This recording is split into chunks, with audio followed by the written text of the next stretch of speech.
Well, boy, howdy, do we have ourselves a good conversation coming. And I say that in all seriousness, but you're going to hear that phrase a little bit because we're going to Oklahoma. Michael Kelsey is the executive vice president of the Oklahoma Cattlemen's Association.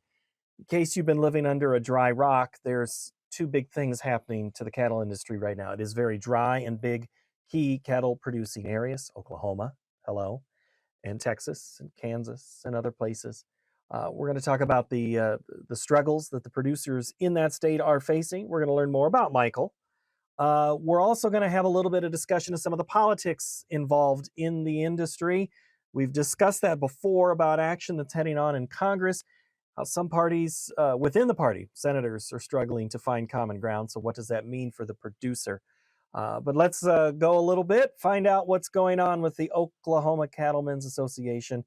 Our guest today, Michael Kelsey. I'm Paul Yeager, by the way. This is the MTOM Show podcast. You're in the MTOM podcast studio here at Iowa PBS. If you have feedback for me, hit me up at paul.yeager@iowapbs.org. New episodes each and every Tuesday.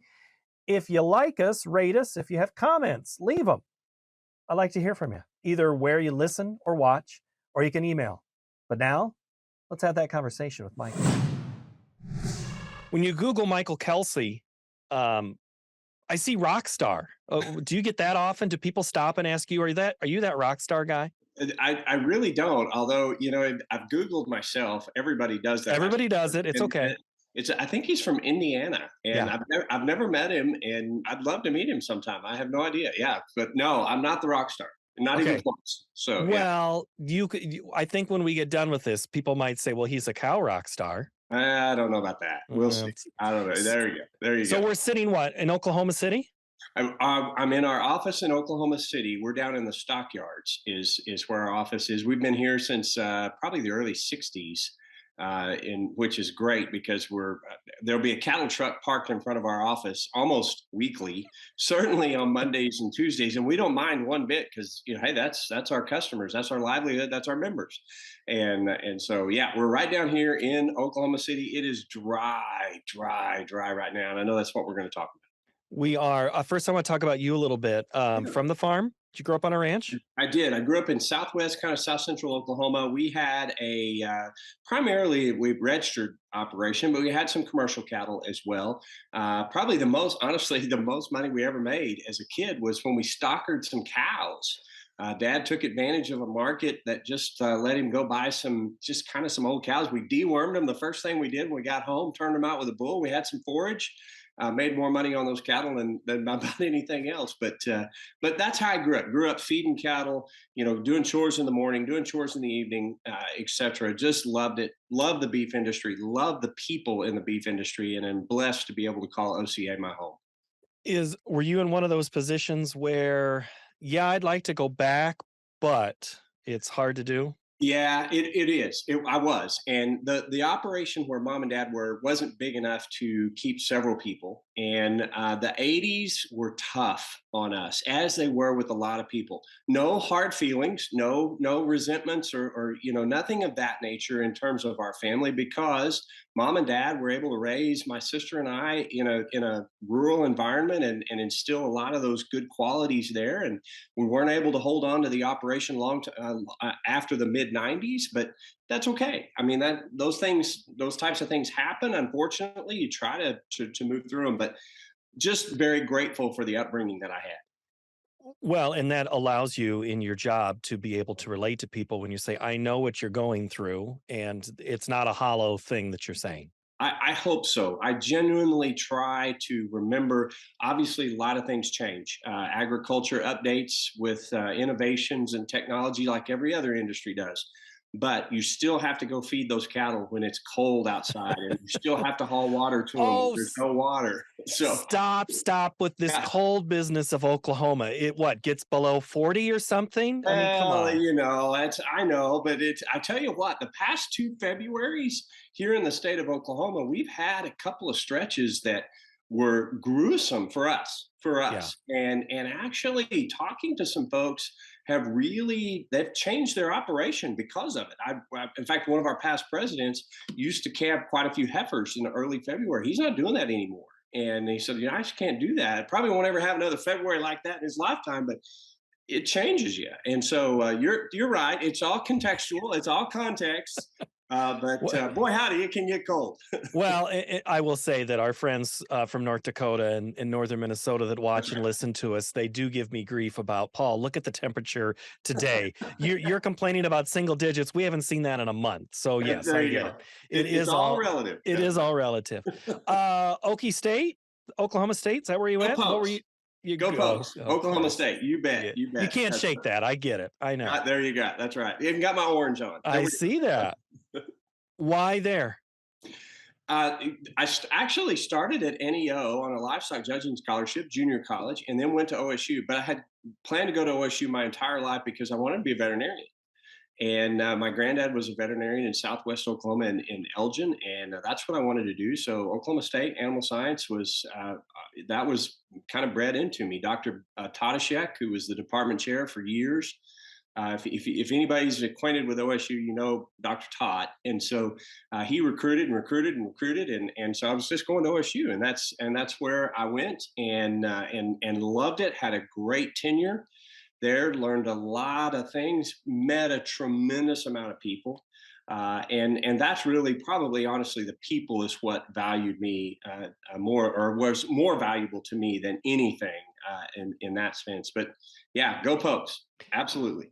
Did you, when you say livestock judging, was that something you thought maybe you would do more of? No, well, you mean after college? Yeah, I'm sorry. Oh, Yes. you know, I did a little bit there for a while, and then got busy with other things. And my wife and we obviously started having kids, and so we started showing a little bit and so forth. I still love to go to a livestock show and armchair quarterback the judges that are out there. You know how everybody does, but it's one of those things. It's a lot of fun when you do it. It's a lot of work, and it takes a lot of talent. And I really admire those folks who do that and do that well, because there's some good ones. You bet. When did the logo behind you become a part of your life? I started in 2013 is when I started here at OCA, and I'm actually in our boardroom is where I'm at, and I have to say. I was in this boardroom when I was in my teenage years, when I served on the junior cattlemen's board, as well as the Oklahoma Junior Hereford Association. We would have our meetings here at the OCA office in this boardroom, and as a junior cattleman. And so, and I remember even younger than that, when I was growing up, we would often sell cattle over here at the stockyards. A lot of times we sold at Apache, that was a little closer for us, but a lot of times we sold here. And so when Dad and I would bring cattle up here, we'd always stop at Cattleman's Steakhouse on the way back. You just had to do that. But as we drove by, Dad would say, "Hey, look, there's the Oklahoma Cattlemen's Association. We were members of OCA as I was growing up." And a little snot nosed kid push his nose up against the window and go, "Wow, look at that!" And now it's my office. I mean, it's really honestly a bit of a dream come true. And I view it more of as an honor and a privilege to work for our members and the beef cattle producers here in Oklahoma. But I do feel a sense of heritage at this association because it's been a part of my family's life for many, many years. Did you come in at the position you are, or did you work your way? No, I came in as exec. I was actually spent a little, well, I've kind of been a nomad since I left OSU, moving around, but spent some time most recently before here. I was at Nebraska with the Nebraska cattlemen. And again, that's a who you know, not what you know. I bought a Hereford heifer from Homer Buell, Shovel Dot Ranch, which is square in the middle of Nebraska, when I was a sophomore in high school. And we stayed connected, and he knew my family, and I knew his family, and we stayed connected. And years later, he called and said, "Hey, we've got an open position. Would you be interested?" And I did, and went to Nebraska, moved the family up there for about 8.5 years, and loved it. And Nebraska cattlemen were so good to us. I mean, they were so kind and generous to an Okie who I didn't drink coffee till I moved up there, and I did that just to survive the winters. It's so cold. But Yes. as we Now talked we're about, back to the relativeness of that's yes, Nebraska. but yeah, anyway, so and then when I had an opportunity, when the previous exec Scott Dewald, who's a good friend, when he left to go to REI, the position came open. I thought, it's home. I've got to try and see what happens. And we've been here since 2013. You are sitting in the boardroom And Mhm. when those board members come in, what are they telling you right now about the state of the cattle industry and the state of Oklahoma? Yeah, we're in really troubling times. It's weather related and economy related is two things I would say is what I'm hearing more than anything. And then as you look at the average age of the beef producer, not only in Oklahoma, but even across the country, but I mean, Oklahoma is not unique in that sense. The average age of the producer, whether you're in the cattle business or farming corn or whatever, we all know that age is creeping up. And so we're going to see a lot of generational transfer. And so sometimes the drought and the economy actually excels that in not a good way. Sometimes it can be good, but not necessarily. So water right now, drought, whether we're hauling water to cattle or trying to figure out how in the world to water the cattle, that's really tough. Plus, then the forage basis, or I should say, the lack of forages. Because of the drought and even the outlook, we're a strong wheat pasture country, as you well know. We import a lot of cattle into Oklahoma, mainly from the southeast, is where they primarily come from, Kentucky and South and so forth. Boy, howdy, it's going to be tough to do that this year because we're just not going to have the wheat pasture unless conditions improve. And so that the outlook doesn't look very promising right now from a drought. And then you tack on the economy. And the economy, what I mean by that is cattle prices. You're talking to a cattleman, so cattle prices can always be better, right? I mean, they can always be better. But cattle prices really are pretty strong right now. Beef demand's really strong considering. But boy, howdy, when you factor in $4.50 diesel and the supply chain challenges of where do I even get hay? What is corn going to cost? What are feedstuffs going to cost? How am I going to ship it in?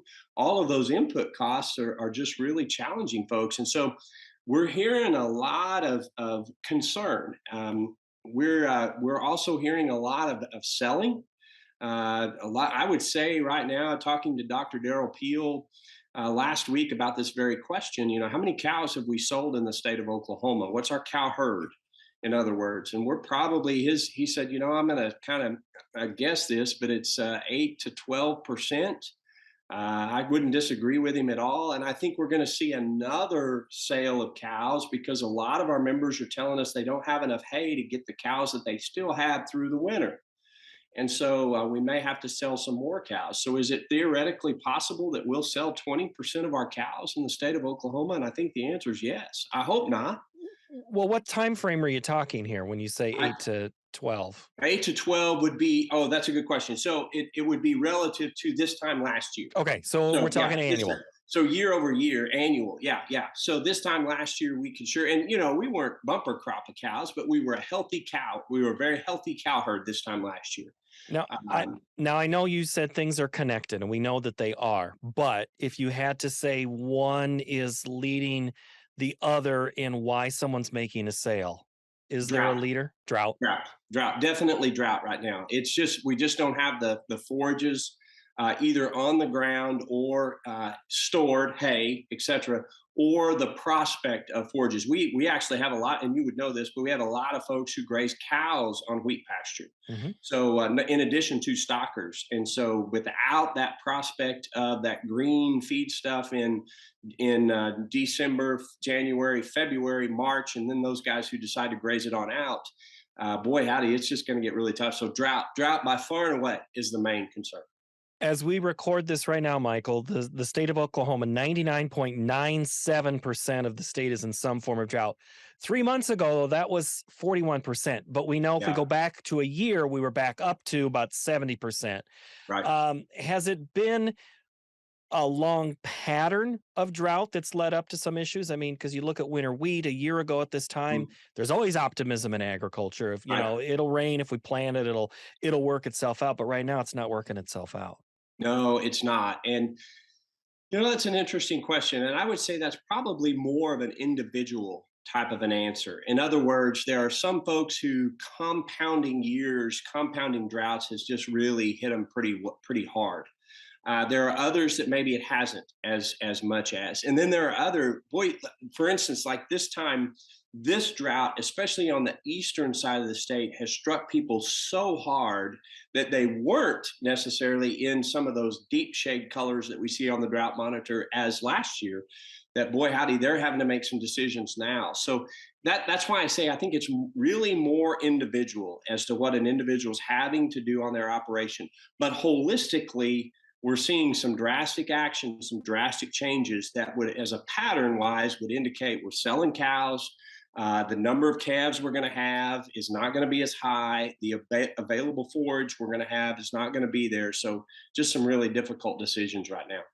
Who are the buyers, in state or out of state? Most of them are out of state. A lot of these cows are, from what we understand, are going to slaughter. A lot of them are going there. You said a minute ago optimism. I tell you what, you're absolutely right. And so we're working with members on the IRS. Obviously, there's some rules in place that if you have to sell cattle beyond what you would normally sell, then you can offset some of those capital gains if you reinvest within 3 years and so forth. And so we're working with members to make sure they know the information they need for their tax accountant. That's just the optimism of who we are to remain in business. And to keep looking ahead at that next year. Hey, it's going to get better. It's going to get better. We're gonna get through this. But boy, howdy, it's just really tough right now. But we're thinking most of those cows are going to slaughter. So that tells me that a good replacement heifer this time next year is going to be worth her weight in gold, maybe. And so if we do have some members who've had some timely rains and they've been able to hold on to some of those heifers, they may be doing very, very well this time next year. Well, and that's what I was going to ask then when you say where they were going. Who in your state can survive this? A larger producer or a smaller producer? That is a really good question. And if the larger producer has done some things to insulate themselves, and those would be more production in orientation, then they will be able to survive. Now, again, they're going to downsize if they have some access to some pasture somewhere else that they can get some cattle to, and so forth. The smaller producer, what we're finding interesting about them is some of them, in fact, most of them have off-farm incomes. And so they're a little bit insulated from some of the drastic changes that we see, whether it be market oriented or input costs and so forth. Still hits them. I'm not trying to trivialize Mhm. that by any stretch of the means. But with that off farm income, they are able to maneuver a little bit that maybe a larger producer who's solely based on their income on those cows may not have that functionality to do. So, again, I guess it drives home it's still somewhat of an individual response. And I know that sounds kind of, weird, but it is. It is what it is. Yeah. Well, let's get you in political water here. Do those Okay. small producers hurt or help the industry? I think they're very much helpful to the industry. We've got to have producers of all shapes, sizes, and kinds in our industry. If you consider the availability of the resources, there are some resources that a smaller operator can take advantage of that a larger operator cannot. Remember, we're dealing with an animal that the good Lord created to take something we can't use and turn it into something we can. We can't use grass as humans, but boy, howdy, we can use beef. And that cow can do that better than anything else. And so there's some available resources that a smaller producer may have some access to that a larger producer, it would just be too cost prohibitive for them to try to get to. At the same time, larger producers provide that bulk and that volume, that consistency in product. I mean, you can breed, 200 cows to the same genetics, and so there's a place for everybody. The other thing I would emphasize too is even in Oklahoma, which is we're a flyover state, we know that. So are we. Not a high, yes, you are too. Not a high population state, but we're seeing more and more consumers who want to reach out to a local producer and purchase their product locally. So a small producer can do that much more efficiently than a large producer can. And so I think there's room at the table for everybody. And we need to emphasize that, and we need to help producers, whatever their model is, let's help them build it up. Well, it's like you were looking at my questions, or at least the ones I had in my mind. I want to go back to, let's go back to March, April, May of 2020. We're seeing the stories. We did the stories here on Market to Market about locally sourced food. People are like, okay, the big packer can't Mhm. push the animal through, but this small 2 to 4 person can do it. Did that happen in Oklahoma like it did in these states that I'm in? that maybe don't have quite the large footprint of the animal like you do? Yes, we did. We spent. I so appreciate your question because in March of 2020, actually probably a month or two before that, excuse me, we reached out to Secretary Arthur, Blaine Arthur at our Department of Agriculture, who is fantastic as far as agriculture is concerned. She's a cattleman. She was raised in agriculture. She knows what's going on. She has a great connection to agriculture. And we asked her, hey, can we work together, public, private, if you will, and figure out this concept, or excuse me, figure out this packer issue, this ability to pack animals. And she said, let's do it. And so we started working on that at that point in time. Actually, I really dug into it from a task force a presentation type process and looked at what are our challenges of building smaller and medium sized packing operations. The ability to build a large one, we'd love to do that. I think everybody would. But the realities of building a 5,000 head a day packing plant are just tough. I mean, they are. That's what they are. But boy, if we can build a lot of these smaller ones that then can service those folks who want to sell directly, as well as maybe able to sell into their local restaurant. We have a producer out west in western Oklahoma. She sells a lot of her beef to a local Mexican restaurant. They advertise that as local beef. And so it's a great partnership. Small, it's not industry changing, but boy, it's sure changing for her. It's critical for her, and so that has come along very well in Oklahoma. I tell you, that's the challenge we're running up against too right now, though, is rendering. The ability for rendering product, whether it be hides or the offal OFFAL product, the offal product, the tongues and the Hmm. livers, and all those types of things. Even if you're in a 50 head a week plant, you've got to do something with that product, and it has value. So we're trying to figure out. We're working with our legislature now, Representative John Piper, who's doing a great job asking some good questions about rendering. I just bring that up to say, hey, we've got opportunities, but we've also got challenges. But let's look at them as opportunities and build our industry. Do they say in the cow industry, like they do in the hog industry, they process everything but the squeal or You everything know but the what? moo? We use everything, and we can even have moves on our phone now. So I mean, we use it all, don't we? We use it all. Well, let's go back to the Pokes. Let's go back to Oklahoma State. You What's bet. that relationship like of telling the university what the need is and put some brains in those think tanks and those towers of, here, how can you help us out? We've got a great relationship with Oklahoma State. We just hired. I say we. I'm not employed by OSU, but I am OSU. We just hired a new department chair of animal science, Dr. Richard Coffey. He's going to do a great job. We're excited about the enthusiasm that he's bringing in. Dr. Casey Schrum, who is our university president, she's a medical doctor, but she's very in tune with rural Oklahoma. And so she has translated her thoughts and processes on healthcare to rural Oklahoma into the health of rural Oklahoma more than just health. And so Oklahoma State is really positioning itself very well to do a lot of good things for rural Oklahoma, and we're really excited about that. Let's close. Let's do the last part about politics for a bit. I know I kind of Okay, teased you earlier. you bet. There's national bills being discussed that Uh-huh. could help or hurt the cattle producer. Are there state bills? Just first lay the groundwork about what's important in Oklahoma. I mean, does your state legislature really help you, or do you get better assistance on the federal level when it comes to some of your national part of your livestock industry? You bet. We have a great relationship here on the state level. Our both our House and Senate do a great job. But both of our chairmen of our ag committees, as well as some of our leadership within the House and Senate, whether it be a floor leader or something along those lines, are rural and they're in tune with rural Oklahoma. So excellent there. Oklahoma, our federal delegation is fantastic. Now we're gonna change a few of those. We're gonna elect a new senator. Our James Mountain Inhofe, Senator Inhofe's retiring, and so we're going to elect a new senator. It looks like Representative Mullins is probably going to be that person. If depending on who you look at the polls and so forth, we'll elect a new congressman on the east side of the state. All that seems to be shaping up. We have a great relationship with our federal delegation here in Oklahoma. We're very red. very, very red.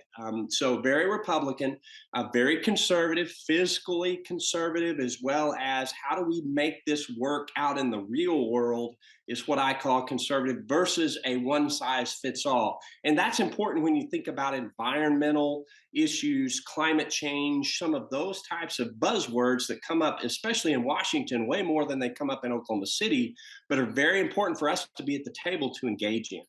All right, you didn't mention though anything about that Packer margin or the Independent Producer Act, or I mean, where's Yeah, that relate into? So, yeah, the Cattle Transparency Act by your good senator, Mr. Grassley, and Senator Fisher, just to the west of him. Yes.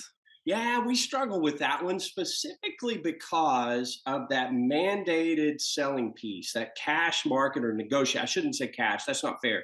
Negotiated trade, that mandated negotiated trade. Our folks have just traditionally been, hey, we need to not let the government tell us how to sell and buy our cattle. That being said, we love some of the ideas of the act about transparency. We need more transparency in our market, no questions asked, and we want to do to help whatever we can do to help make that happen. We want to do that. But boy, howdy, just to be honest, that mandated piece just gives us a lot of heartburn. Well, I think, and when you talk about the red, I mean, you're talking about other Republicans that can't Yeah. agree on this topic, let alone trying to get as of now, as we record this, still the majority in the Senate. They're trying to find something. So do you think that's maybe been a little bit of the hurdle in trying to get something done? You bring up a great point. It's hard to talk agriculture in Washington because the air in the room gets sucked out by the Supreme Court or Ukraine, or which are all very, very important issues. And agriculture only affects what, less than 1.5% of the people or something like that. We all know those figures, but it actually affects us all because we're raising the food. And so it's really hard to have those conversations sometimes, which means then we have to have them really fast, which sometimes means we don't have time to really figure out what we can work together on. It makes it just tougher to have those decisions. I believe a conversation we've had previously on this podcast gets into go back to your independent nature of Mhm. um, the, the Transparency Act of that. If you don't have that part that mandates what a packer has to buy, that's their big problem. Because they think sometimes a packer will Sure. buy more, but if the packer's not mandated to buy more, they won't. Do you agree with I, that? I don't necessarily agree with that. I see their point. I see their point. And it's one of those conversations we've had a lot of discussion about this outside of Washington. We need to be able to have it more inside of Washington without the politics, which is I know is a crazy thing to even ask and say. But it's just a perspective issue. Again, I think eventually beef demand is fantastic right now. And boy, if we could finalize it and really hone in on that, let's build demand for our product. Packers going to pay more, especially if we're building more packing facilities that will compete with those folks, and if we're more transparent in our market prices in some of those bigger contracts and so forth. That would be helpful as well. So it's not can it be a war on the range? Yeah, we could do that if we want, but that wouldn't be productive. Let's not do that. Let's figure this out together and move forward in a positive fashion. What do you think about packer margins? I mean, we were at really high levels. We're starting to let off those a little bit. Is that just America at work? It sure can be, can it? I mean, sometimes when you have a corporate model system that answers to a shareholder versus answering to a family, it makes it a really tough dynamic that can cause some challenges, if you will. Maybe some of the us versus them type models. The us versus them don't work. We've got to all win at this business, and we can all win at this business if we meet, in our opinion, meet the consumer's demands. Let's fill that consumer demand. There's a place for us, just like we talked earlier. There's a place for the small guy, there's a place for the big guy, there's a place for the medium guy. It's just thankful that we raise the best tasting animal protein product in the world. Thank you for letting me put that in there. Michael, let's do this. You're 10 years in on the job, Yep. 10 years down the road. Who's the biggest? What's the face of the cattleman look like in the state of Oklahoma? I think 10 years down the road, we're going to see a lot of generational transfer of assets, land primarily. Again, going back to that age issue, I think you're going to see a cattle producer that's very diversified, that's very risk oriented. So they're managing their risk as much of anything. I'll give you an example. Back in about 3 weeks after the August fire up in Kansas, the Tyson Mhm. fire up in Holcomb, Kansas, I called the producer and I said, "Hey, how you doing?" Because I knew he had about 300 calves ready to go to market. He said, "I sold my calves before they were born. So I'm really not worried about this market." I'm like, "Wow, tell me more about that." I think we're going to see, I'm not suggesting we'll have more people sell calves, but I think they're just going to diversify their risk. They're going to figure out how do we manage that more appropriately. I don't necessarily think it's more integrated type marketing systems. We'll see more of those. That's natural, but it's not necessarily that. I think we're just going to get creative. We're going to figure out how to diversify our income, use our land to do that, whether it's wildlife or whatever the case may be, and do a lot of those types of things. We're already starting to see a lot of that. I think we'll see more of it. It's dry, and we're selling off. I've got my 2 points right. Do I have it right? Right. You've got them right. Well, Boy, we hey, need a reversal on that trend. I'm gonna go. I'm gonna go back to weather for a minute. Driest since Yeah, 2010, 11, and 12. You hadn't started on the job yet, and it was that drought. I remember that drought. I think we had video out of Oklahoma, and we saw the sale barns were full. Are you seeing a repeat of what it was 10 years ago? we Of saw we've slowed down a little bit okay, because we sold them earlier. right. So we're seeing less now because we sold them earlier. Okay. I'm afraid we're going to see another resurgence here in the next month or two. Well, and so I guess I guess the reason I bring it up is it's a little misleading when you see, oh, sales aren't so bad. That's because everything's Right. been sold already. That's And if correct. it's not going to another feedlot or another pasture and it's going to slaughter, of course that animal's not going to resurface. That's right. Yeah, And I she's got our you. factory. Yeah, she's what makes the calves. Calf prices next year after is going to be great, right? Because we're selling all these cows, we'll have fewer calves. But if you don't have any cows to make calves, then you don't really care what calf price is. Right. So yeah, Heck of a cycle. All it is. right, get back to practicing that rock music so we can add We'll rock do it. musician to it. I All love right. it. Michael Kelsey, thank you so much. Thank you. I appreciate you. Well, thanks for the insight there on what's going on with the Oklahoma cattlemen. We'll keep watching each and every week on the Market to Market TV show. And every Tuesday, new podcast comes out called the MTOM. That's what this is. Thanks for watching, listening, or reading. See you next time.